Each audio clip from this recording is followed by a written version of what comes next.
Good afternoon, everyone, and thank you for registering and coming along to our Digitise Once with DatacomIT and Preserve Forever with Preservica webinar today. I'd like to begin today by acknowledging the traditional owners of the land on which we meet today. I'd like to acknowledge the original owners of the land from which each of our online attendees are living and working from, and paying my respects to their elders past and present, and the Aboriginal elders of other communities who may be here today.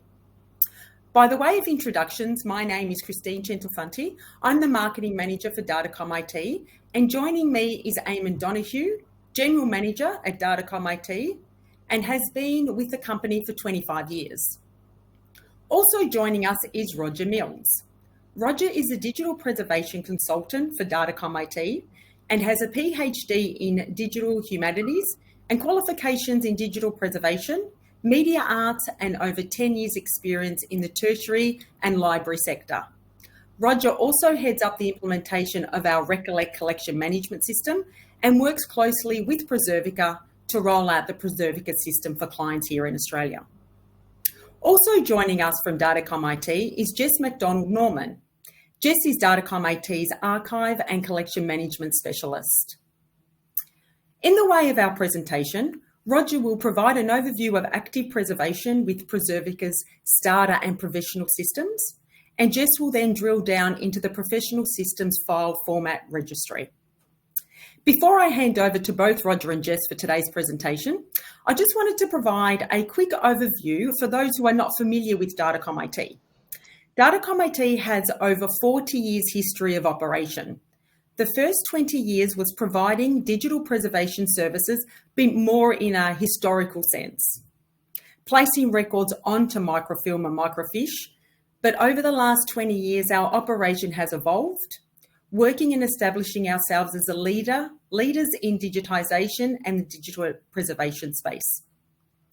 Providing digitisation services for rare and unique materials such as microfilm, microfiche, all types of photographic material, whether negatives, transparencies and slides, as well as fragile and large format materials. Addition to providing that specialised digitisation services, we also are the Australian sales and implementation partner for a number of digitisation hardware products, like book scanners, microfilm scanners and the like, as well as other solutions for the display and archiving of images, including Recollect and Preservica. Now, just before I hand over to Roger and Jess, just a little bit of housekeeping. In the bottom right-hand corner of your screen, you'll actually notice a chat box. So during the presentation, if you have any questions that come to mind, please type them in the chat box. Once Roger and Jess have finished their presentations, we'll then circle back to the questions and provide answers. Thank you for allowing me to provide that introduction. And now I'll hand over to Roger.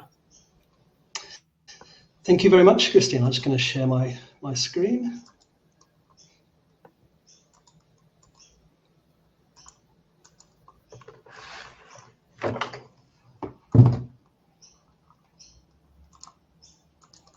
It's not letting me do it at the moment for some reason. Give it a go.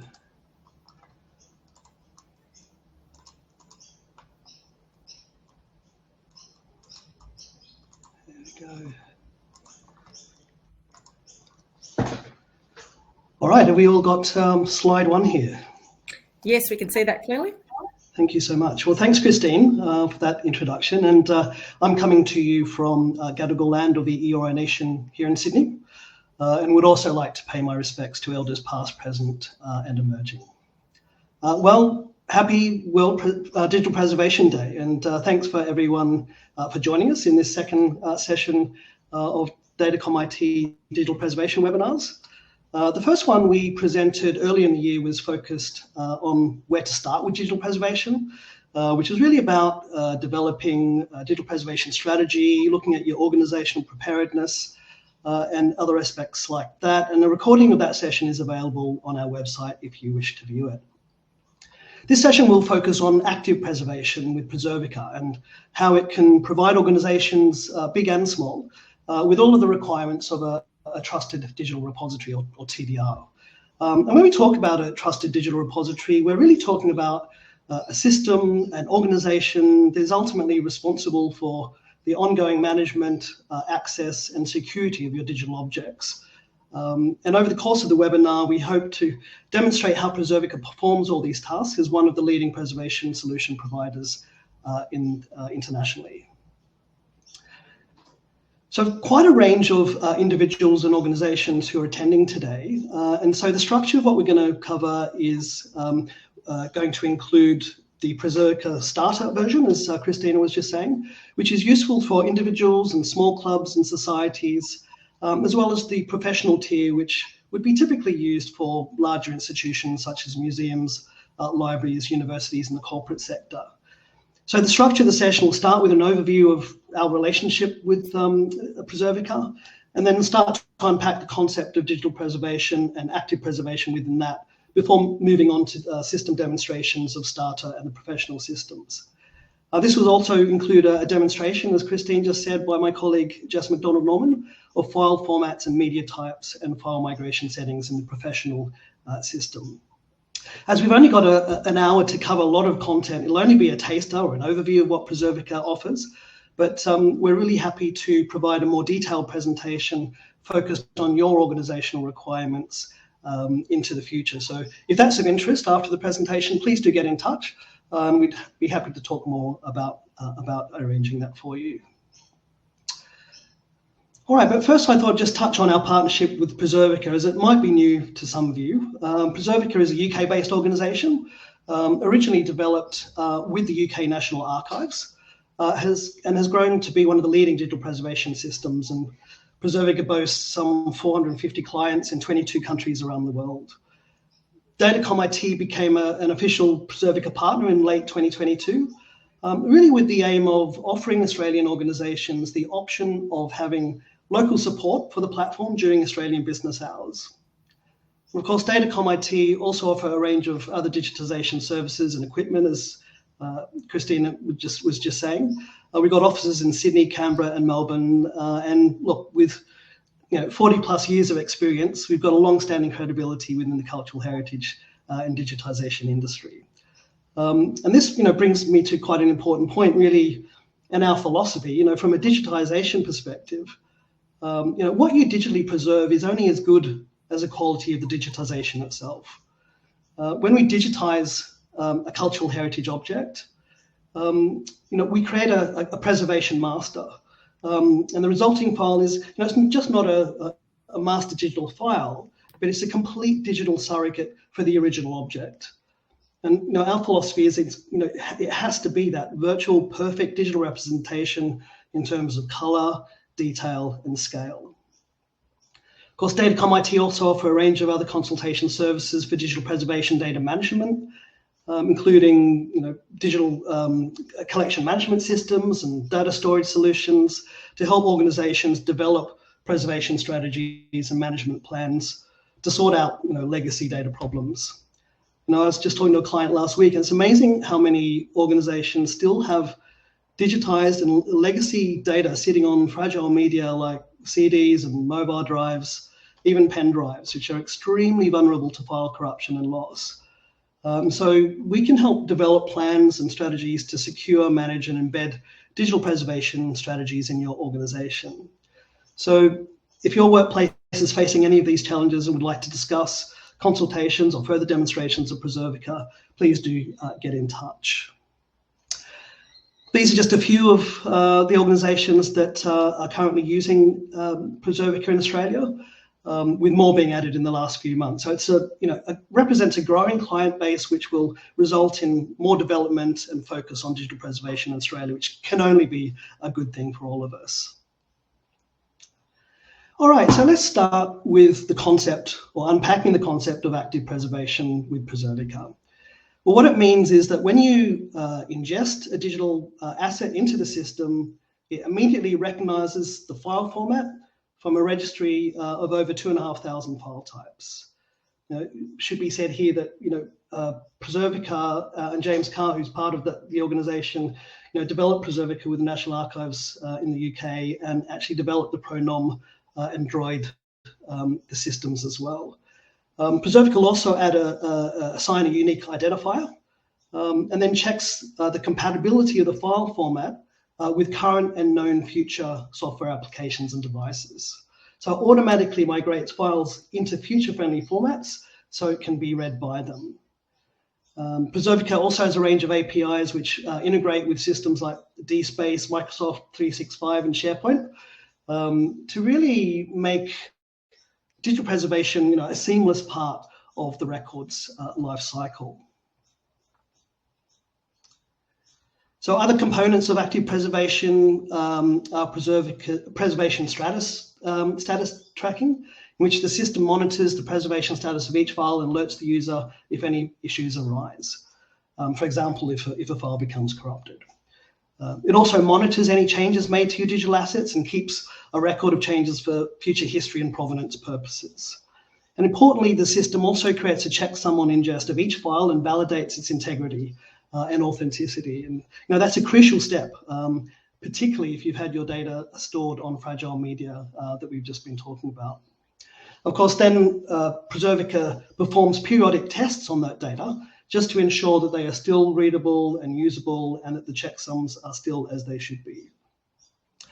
It should really be noted here that what we're talking about here in active preservation with file migration and the like are really things that multiple technologies are used for other systems, other preservation systems. So what Preservica have managed to do is to draw them all into one platform, so you don't need to worry about performing these types of activity outside of your preservation repository. Just as a little bit of a graphic to illustrate this active preservation in practice, Preservica is based on the OAIS system, or Open Access Information System, which is a recognized conceptual model. So it shows the ingest of digital objects from a OAIS perspective. That might be your submission information package containing all of your digital assets and metadata before it's processed for preservation, which includes archival management of your data, such as creating representation and derivative access copies, along with ensuring compliance and legal rights and responsibilities, and other preservation actions as well, such as file migration, checksums, and those things I was describing earlier. So Preservica then provides a search and discovery layer at this point for the access to your digital assets and metadata, and what might be described as a dissemination information package, or SIP, which is basically the derivative and any metadata that you might have there. It also provides public portals, but it can also be integrated with existing collection and data management systems. So Preservica works with any type of digital content and born digital content, as we see here, which includes, importantly, born digital materials such as records, emails, audio and video, websites and databases, and social media, which is again becoming quite an important aspect of digital preservation, particularly when platforms start changing names and won't name any X streams there. All right, so let's have a look at Starter. As I was saying before, we've got a number of different types of attendees today, and Starter is an entry point system that is really useful for understanding the environment, or the Preservica environment. You start off with 5 gigabytes of storage, and so you can then upload files to the cloud, to those industry standards I was talking about before. It then starts to perform all of those active preservation tasks, like identifying and transforming files into preservation formats, so you can view them without the original software application. And then it allows you to add metadata to items, to rearrange them into collections, as well as ingesting them with Dublin Core or mod schemas. And you can also add Dublin Core or mod metadata to individual items as well. And on top of that, it also provides a full text search discovery layer as a web portal. You can access the starter version by registering on the URL on the side. And that will provide an opportunity to register and, just as I was saying before, familiarize yourself with the Preservica environment and user interface. And it's a good way also not only to get used to how Preservica works, but also to demonstrate that to your colleagues, particularly if you're looking for buy-in from other members of your community or workplace.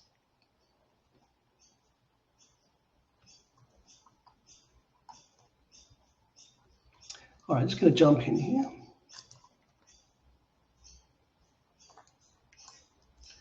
Guessing everyone can see my browser here. Yes, we can. Yes, we can, no problem. Thank you. All right, so let's have a look at the dashboard. Like any dashboard of a system technology, it really provides an overview of the system as an admin panel, let's say. You've got all the formats in your repository, how many they are. See, I don't have that many in here at the moment. Any recently edited metadata, most recently recycled files or deleted files. Preservica allow a kind of 90-day cooling off period for deleted files, which is an excellent thing. And you can view what you've deleted here and just ensure that they should be where they are. In other words, in the recycle bin. Along the top here, you've got access to your basic web portal, which is just something that you can provide to members of your community to view and interact with the content that you have in there. You can search by a date range or use keywords or use the advanced search functionality, adding search terms and so forth. You've then got the ability to customize your settings a little bit. You can change from light to dark theme. Prefer the lighter theme. You can monitor what you're uploading and preserving. You've got access then to the community hub. And this is what I was talking about earlier in terms of learning about Preservica as if you're just starting out in this area. The community hub is an excellent place to find news and events. It's a knowledge base. There's often case studies and webinars that you can also have a look at and learn more about the system. You can also invite and manage other people's submissions here, and you can set all of those settings up on this page here. You can also view the web portal from here again, and you can go straight through to your advanced search too. So what we might do is just have a look in Explorer and have a look at some maps. I've got a range of different content here. Just loading this. What we see here is the map of Lake Eyre. We can actually focus on the map itself. And you can see, you can go right into that quite close detail. What I was talking about earlier on, really have to get that digital surrogate right and get that high definition digitization. Because what you see here is only as good as what's been digitized. You can add metadata. I've added a bit of Dublin core here, but you can also choose, that could have been mods as well. You can look at the preservation history. So it's the original TIFF. And then you've got some advanced information, checksum, primary format, compression type, and the like. Because you can also download the asset at this point and view from the public portal that I was just showing you earlier on. Now, that really is all there is to the starter version. As I was saying, it's a great way to get used to the system. You can upload files and add Dublin core or mods metadata with an item as well, and that will automatically go into the system within that schema. But that's essentially all there is to the starter version. So I hope that's been useful. Again, we're happy to take any questions at the end about that or anything else that we cover in the session. Okay, so the Preservica Professional is quite a big step up, but it's a natural step up with much greater power, flexibility, and storage capacity. It's really a rather comprehensive digital preservation system. You get 1 terabyte of storage, that helps you store and preserve and make accessible all of your digital assets in perpetuity. Allows you to customize metadata and user roles, and like Starter, it automatically transforms files into your required formats. This one's got integration with Microsoft 365, SharePoint, and DSpace. And again, it's been developed with the OAIS system overview that I spoke about earlier, and has AWS S3 Glacier flexible retrieval too. So let's have a little jump into the system, and I can give you an overview of this before I hand over to Jess. So this is what the professional system looks like, and it's gone automatically to the dashboard. Again, just like the starter version, it provides you with an overview of what you've got in the system. These are very flexible depending on your needs at any one time. So, if you decide one thing is more important than another at any point, such as you want to have a look at your system access, you can change them around. And of course, you can also create reports from any of these data summaries, and you can see a good list of them there on the left-hand corner.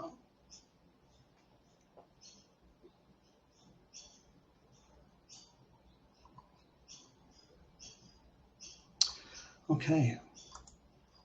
So as I was saying before, Preservica is built around the OAIS system. So along the top here, you've got all of those key areas of an OAIS system in ingest, access, preservation, and data management.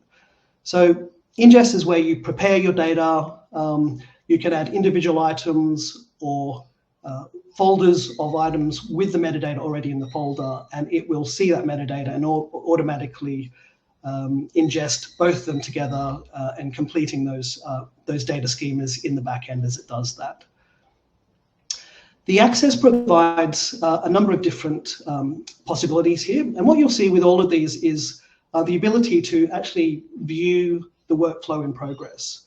So you can start a process and see it running until it's completed, and then create a report based on that particular action. So if we jump into the Explorer, this is where we'll jump into the back end. Let that load up. And along the left-hand side here, we'll see a folder structure. Now, Preservica is designed around standard archival principles of records and series, and you can really build your collection based on these types of hierarchies. So within all of this content, I've got a number of different types of files, such as films, manuscripts, maps, and so forth. So actually, you could go back to maps. So we're just looking at it earlier on. You can then perform a number of different actions on a particular item.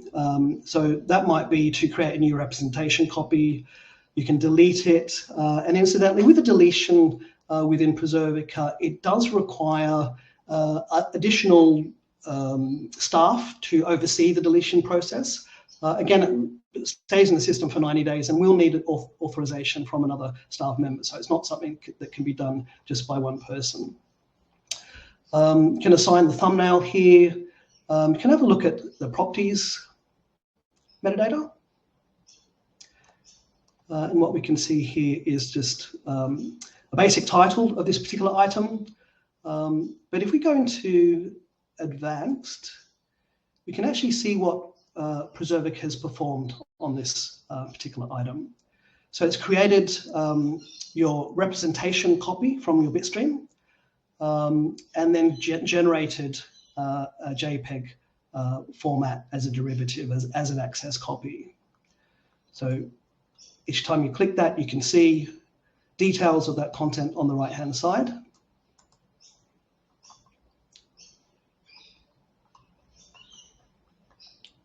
Go back to see if I've got a bit more information.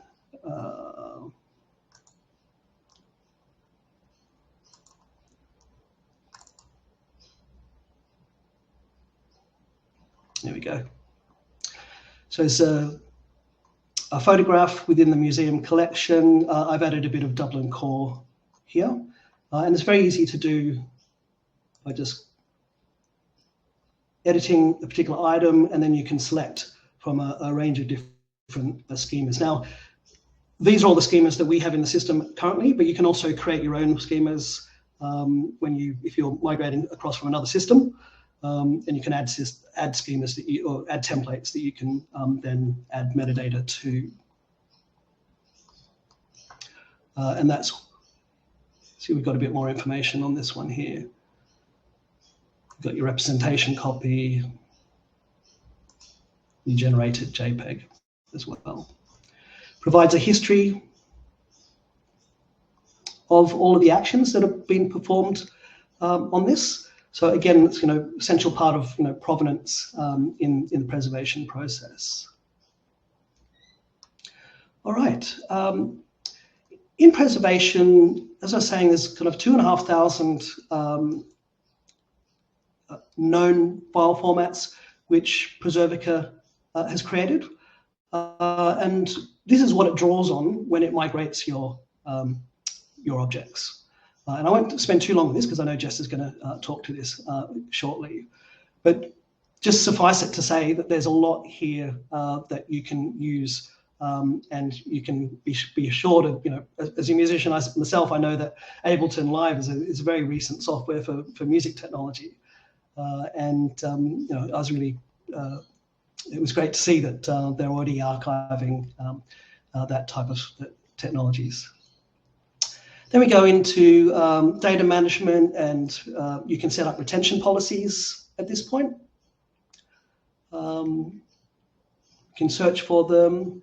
Then administration will take you through to your universal access, which is the Preservica backend. Looks very similar to a WordPress site. That's because it is.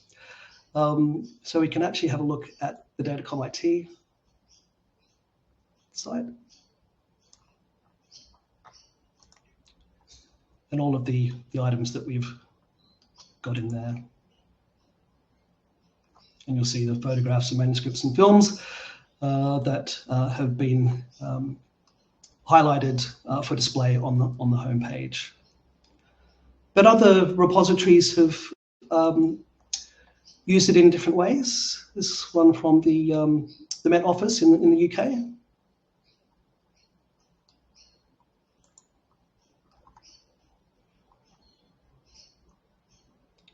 Dorset History Centre. Got a bit of a camera. I've got a camera here, so can't quite see that. And then this is an example of an integration with a digital asset management system or collection management system. I'm not quite sure which one they have here, but it just demonstrates that you're not limited to that WordPress homepage. You can integrate it with a range of different other systems as well. Okay, well, that's pretty much all I've got for you on the professional version. So what I might do now is hand over to Jess, because she's going to give you an overview of particular file migration and a range of other aspects of it. So I'll hand over to you now, Jess. Excellent, thank you.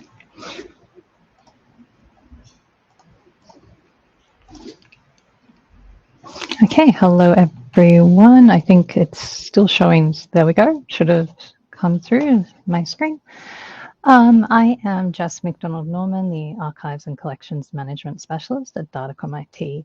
So I'm going to talk about a bit more technical information about file formats and how that plays into active digital preservation, such as through file migration.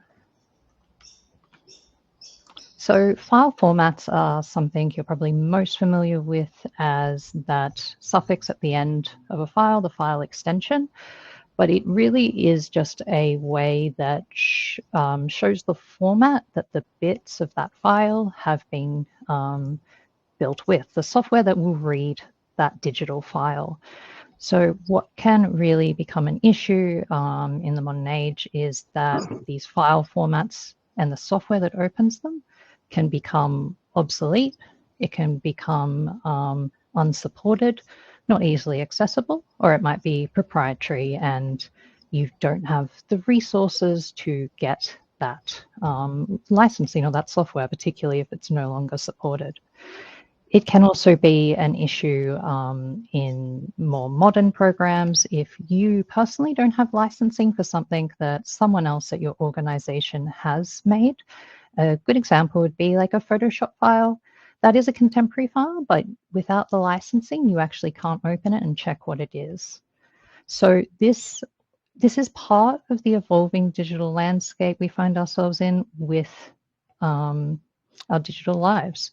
What files that we're using today may not be as commonly used, may not be supported in a few years' time, and what we're relying on in a few years' time might be something we're not even aware of yet. It's changing so quickly, and there's so much to keep track of that you can't rely on just having once and done process. It has to be that active, ongoing digital preservation.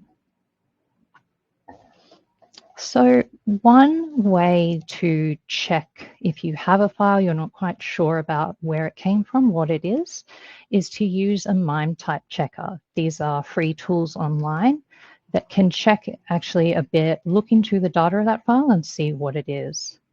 I want to show you an example.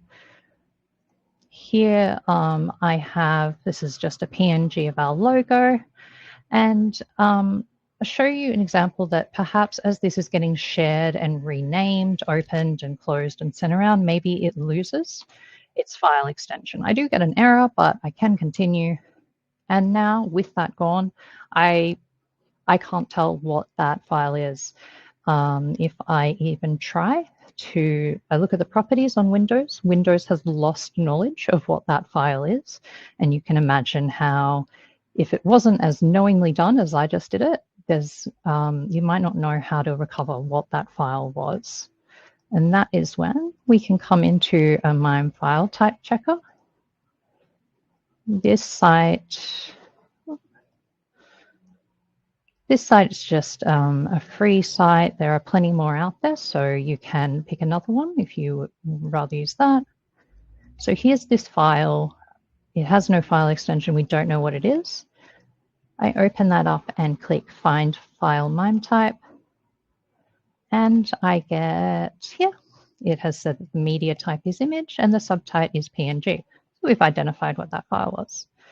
This site is quite good because it has a moderately thorough list of media types and subtypes with their file extensions.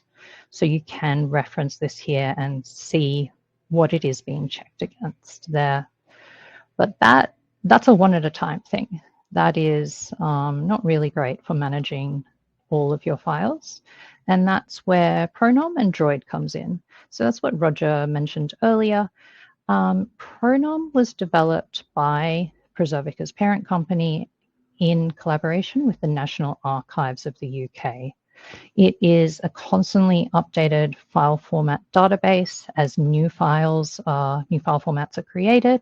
Like Roger said, with that music, that as that's updated, that's added. It is a ongoing project to try and get the most accurate, thorough knowledge of file formats. Then they have another product called Droid. And so what that is the tool that references Pronom and runs your files against Pronom to identify it. That is free to download. You can see the link there, but Google National Archives Droid, you'll get a link to download it. You can run that locally. And in bulk, check the file formats, the versions that produced those files in one go. But that's the first step. Now, what do you do now that you know that? You need to manage those files going forward. This flowchart shows how that happens in Preservica. So the green tiles up here, the registry, that's referring to Pronom. it has that registry of file formats. It has suggested preservation actions and the further recommended actions. That is part of Preservica. You get that bundled in.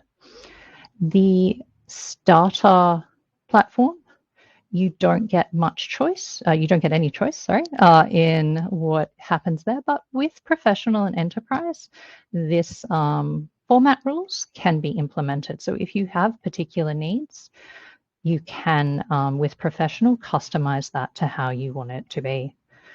But from there, into this middle section, the blue tools, this is referring to Droid and the processes that Preservica then undertakes to migrate your files once they've been identified into a preservation representation and an access representation.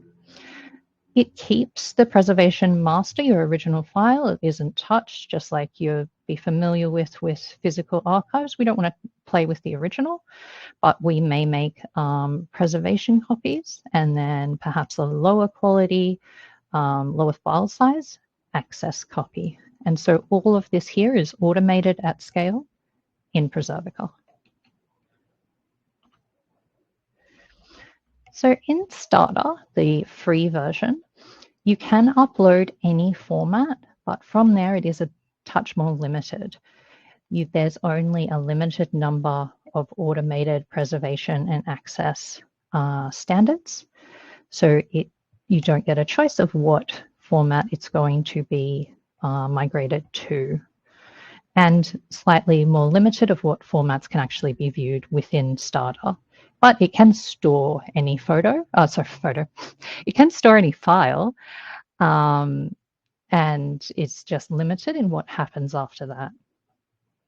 I've got an example here. This is just a really small excerpt from the preservation actions that can happen in Starter. And so it gives you an idea that they do recognize those various source file types. And there's the file extensions for reference.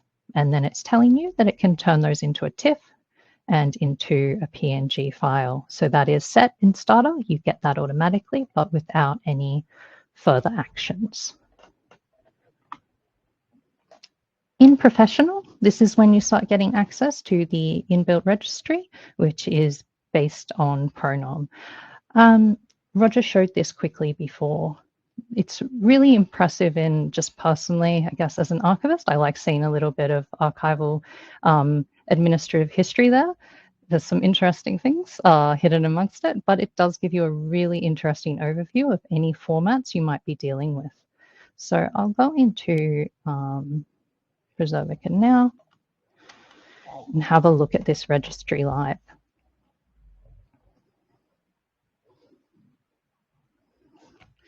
So the 2,378 file formats, that is being developed as more formats are recognized and developed and released. This number will go up. So that is updated without you needing to worry about that.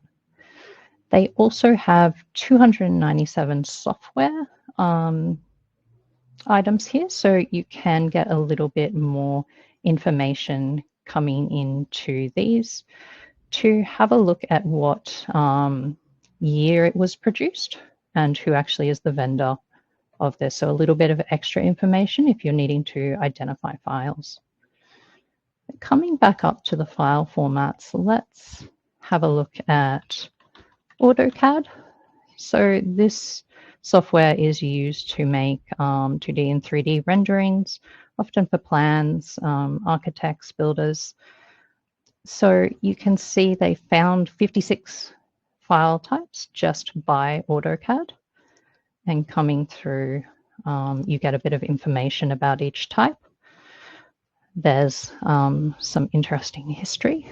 And the Pronom unique identifier, that is the unique identifier there, that is standard throughout all iterations of Pronom. So you do have that chain of authenticity there and a little bit more information. So as you can see, this one's going back to 1997. There is some earlier ones in there. but it is a very thorough database. So in professional and enterprise Preservica platforms, you can have, you can customize the migration business rules.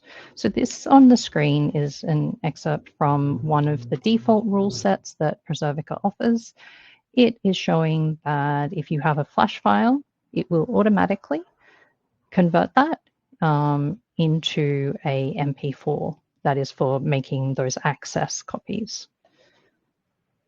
These are able to be customized. If there is a particular file format you're concerned about, you can change those rules as you need. If you have a particular type of material that you need your access copy to be of a specific format, again, you can configure that all here.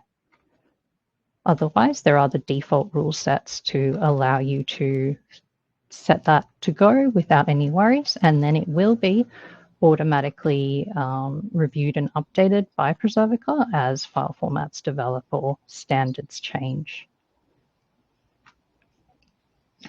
So this has been an introduction to active digital preservation.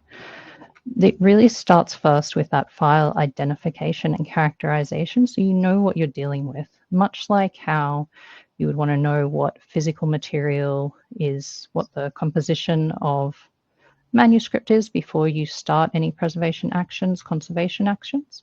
You want to identify the file.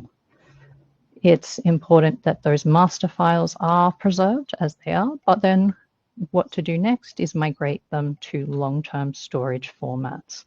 That ensures that they are going to be accessible into the future, as well as transforming to create access copies, which could your needs for access copies could change at any time or be reassessed into the future. So with Preservica, they have automatic suggestions to re-migrate and re-transform your files in line with evolving industry standards and technology. So they are keeping an eye on it. You don't have to worry about every software in the world and what their updates are going to be. Preservica puts that all together into one database, and you can let them take over your active digital preservation. So thank you. I'll pass back over to Roger. Thank you so much, Jess. And yeah, that's a really interesting point about the active preservation and the ongoing monitoring of the file types within Preservica. What I showed you there in that property section of the representation file and the derivative, you might see those to begin with when you first ingest content, but you might look at a year later or 12, 18 months later, and they will have changed. Because Preservica will have changed them in line with updates and new developments in technology. And that's really one of the strongest points of Preservica, is that active preservation is looking after your data. It's not just stored in a static repository, but it's continually monitoring, migrating, and checking the authenticity of all of the content that you've got stored there, so that it can be accessible into the future with the software and devices that you might reasonably expect to render it. I often think, all of us here, I had a look at the list of people who are attending today. We're all participants in an era, if you like, of in which cultural historians will look back and maybe write about in terms of the work that we're doing to preserve cultural heritage. And I spoke to, DatacomIT's philosophy of the digital surrogate there before too. And the history books may reflect these discussions that we're having now about how we're preserving, how we're beginning to address the problems of digital preservation and losing, important cultural heritage and the technologies, with the technologies that we've got access to as we sit here today. So I think, World Digital Preservation Day is, it's a timely moment really to, celebrate the positive impact that digital preservation is having in supporting the preservation of knowledge and cultural artifacts. As the Digital Preservation Coalition says, it takes time to actively work together with colleagues and partner institutions, developers and friends, and other community members to be successful. It really is a joint effort. There's a lot of Australia's history and information and knowledge sitting there needing to be preserved, and no doubt attendees here today are part of that entire process as well. So look, thank you very much for listening and being here for us. I think now might be a good time to take some questions, Christine. Yeah, so we've received a request from David regarding our previous webinar. So basically this is a two-part series. So we have today, which is about, Preservica. The previous webinar was where to start with digital preservation. Now, what I've done is I've added the URL link into the chat. So you've got access to that, but just be aware that DatacomIT have a YouTube channel. A lot of great resources there. We've got webinars on digital preservation, Preservica, Recollect, collection management, digitisation services, even our equipment and how it's used and our philosophy. So by all means, please have a look at that. And and I do understand a few people have had blackouts, unfortunately. Just keep in mind that you will receive a recording, so there won't be any issue there. Kirsty, thank you, very informative. Nicole, thank you for the talk. Can you expand more on how legal requirements for records are integrated into the system? Roger or Jess? Well, I can start to speak to that, and just may contribute if she has more to contribute.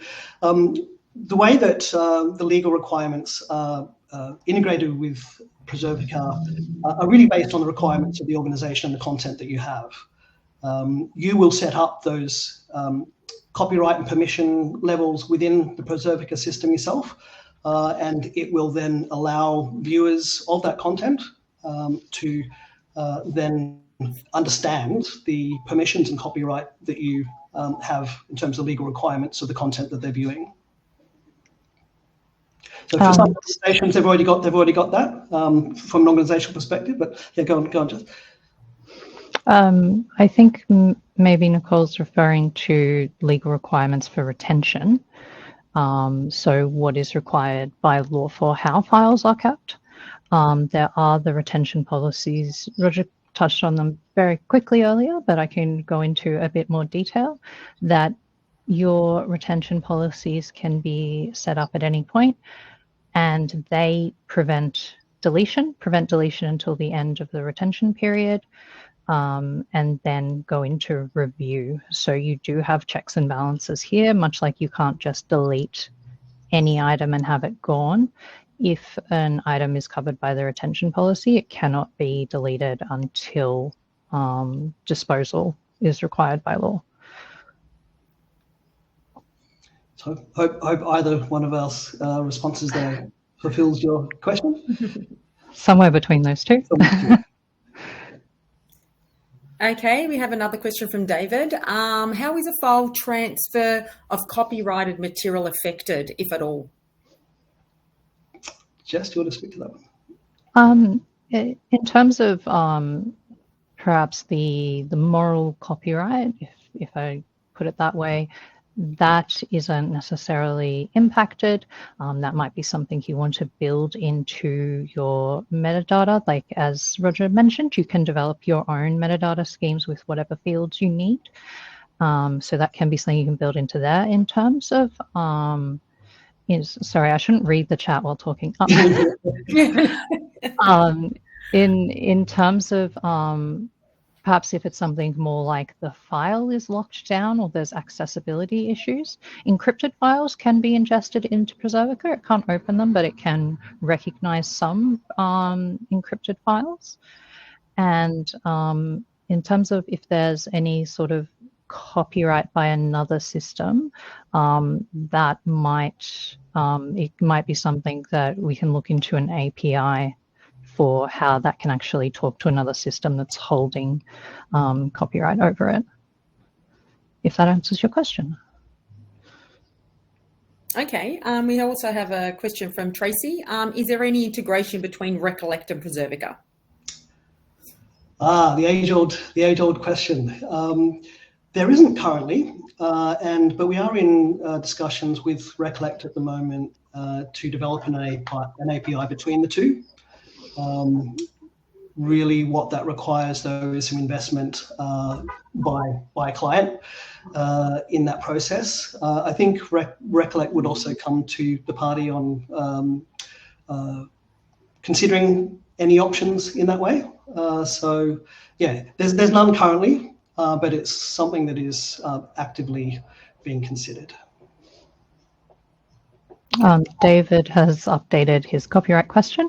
That would be a matter that's covered by, in terms of like libraries, that's covered by the Copyright Act, that if you are making it accessible in another format for your users, that is covered. I guess it then comes into what is reasonable use as well, and that you're not profiting from it.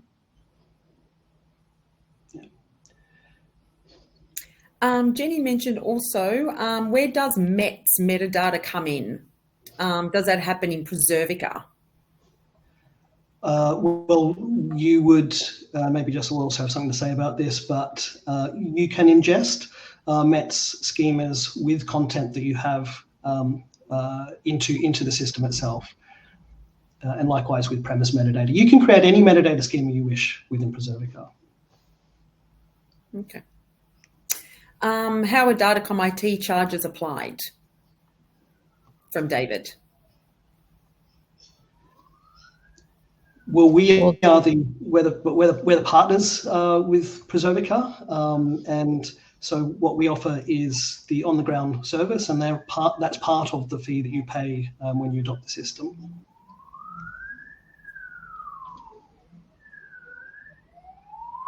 Okay.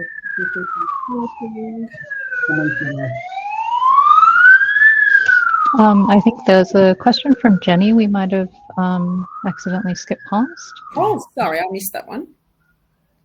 So if a file isn't identified by Pronom, then it is still ingested. It just can't make recommendations about what to do to that file. And then also you can get in contact with Pronom, suggest, provide examples of the file, and they can add to it. I know they do accept they solicit file examples to develop the database further.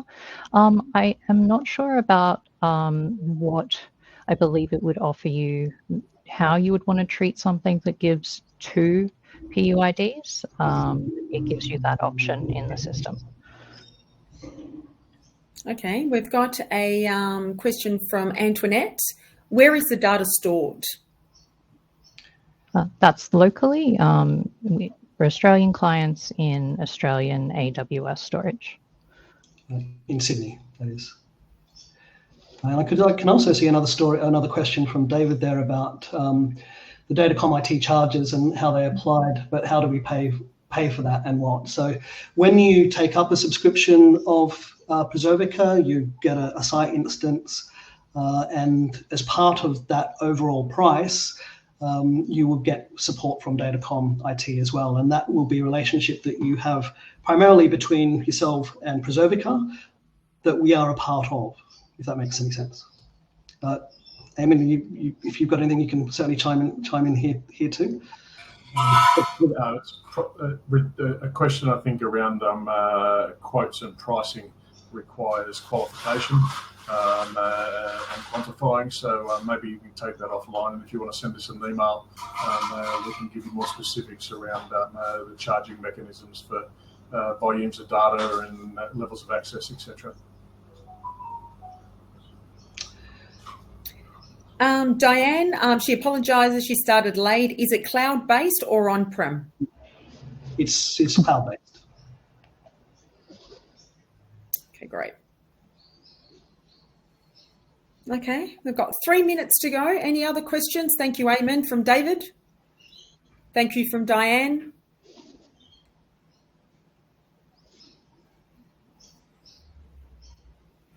Thanks. Great webinar. Thank you. Appreciate your feedback, everyone. That's great. Thanks. Okay, we're receiving many thank yous. Great presentation. All happy World Digital Preservation Day to all. Yes, happy World Digital Preservation Day, indeed.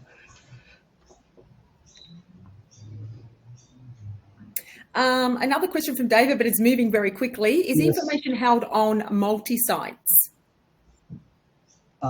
It's held in different availability. What they call as availability zones within the AWS facilities in Sydney.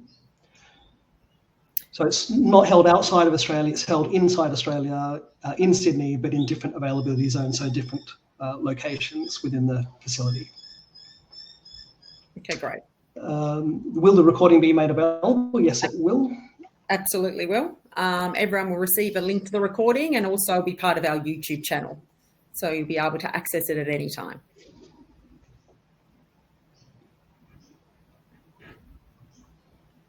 Yes, Diane, that is correct. That does deal with the data sovereignty issues, which I know is a major concern.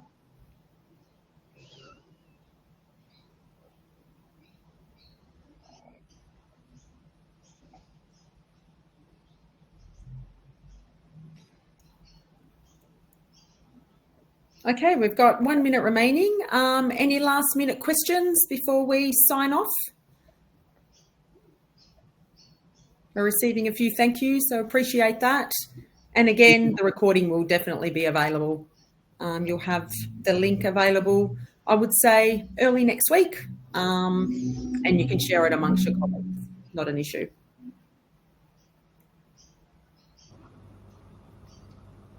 Okay, well, thank you very much, guys, for the presentation. Roger, Jess, and Eamon.